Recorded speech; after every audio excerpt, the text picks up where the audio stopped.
Imagine if clients think about you every time they have a problem needing a solution.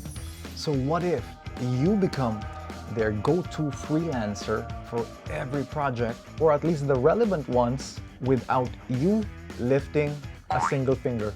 There is an art to staying top of mind with clients, and in today's video, I'm gonna share with you the secrets of becoming the freelancer that clients never forget. So if you're ready, grab your pen and your notebook, and let's get started.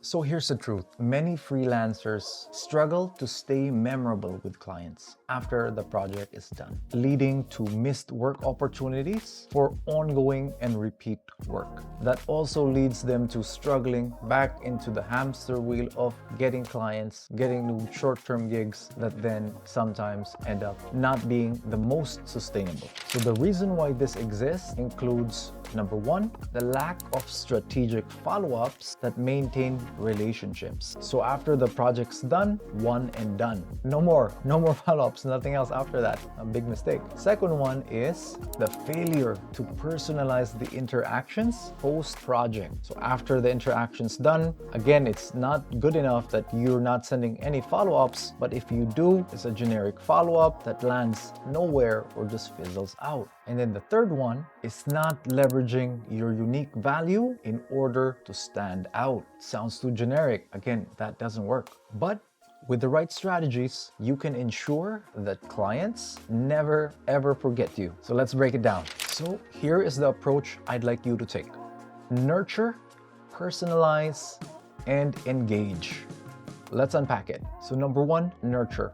What you want to do is continue to nurture that relationship with the client after the project, even if there's no immediate upcoming project. And when I say nurture, there's a right way and a wrong way of doing this. And unfortunately, I've had this happen to me, is they come out of desperation. I'm undergoing this tragedy or some sort of very emotionally driven need, and I'm desperate for attention or need. That's not gonna work, guys. You nurture the relationship by providing value and offering check-in about how else you can help. So continue following up the right way. That's how you properly nurture. Second is personalize. You want to tailor your communications to reflect the previous work or also to project the upcoming work. So from your previous engagement, you want to analyze and understand what happened and what else is happening, and then give them an idea of what else can happen, doing it again the right way. And then finally, engage. So what you want to do is share insights, content, or something new that could potentially help drive the campaign or project forward. By doing this, you show a commitment to continually improving what you've worked on before, and also showing that you kept them top of mind and you're still thinking about how to improve the initial work you started. So this approach works really well because of a few things. The first one is that it builds a continuous relationship beyond the initial transaction. And that's very important. You either end the relationship or you open up another opportunity for it to continue. The second one is it reinforces your position as an expert who cares about the success of the project. Not just a one and done, one trick pony, but somebody who actually gives a who gives something to the project in order to achieve the goal. And then finally, it keeps you in their thoughts for ongoing or future projects. It might not be the current one you've worked on, but by showing your initiative, it shows that this person is proactive and that maybe we can put them on a different project where somebody like that is needed,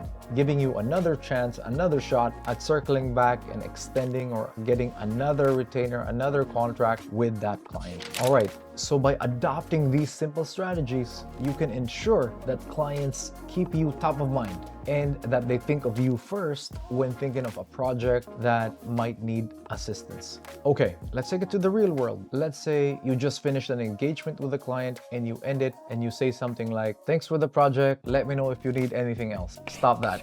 You don't do that. Instead, after ending the project, you can follow up and circle back with the client and say something like, "Hello, Mr. Client. I came across this this article that aligns with our last project, and I wanted to reach back out. Let me know if it helps in any way or sparks any ideas. I'd love to circle back and see how we can implement. Hope everything's going well on your end.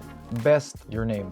With that, instead of being forgotten by the client, you might make the client think or even actually reply, "Hello, name. Thanks for the ideas. We've actually been considering some of these options for the campaign. Would love to circle back." And in this scenario, you were able to turn no opportunity into a single follow-up message that builds a meaningful connection, ensuring that you stay top of mind with the client. All right. So here's my challenge for you. Review your previous client list and then pick 1, 2, or 3 where you can implement the nurture, personalize, and engage framework, and then send them an email. Send them a message, reach back out, and see if any of them respond positively, give you another chance, give you another shot of working together on a new project or continuing the current project. And as usual, let us know in the comments below if this helped you out, if this, opened up any ideas for you on how to re-engage clients and actually land another gig, another freelance job from implementing these strategies. Okay, so before you do that, one more thing for you. Have you been performing really well at the job, been crushing your KPIs and targets, and you want to ask for a raise? You want to say, "Hey, I need more cash."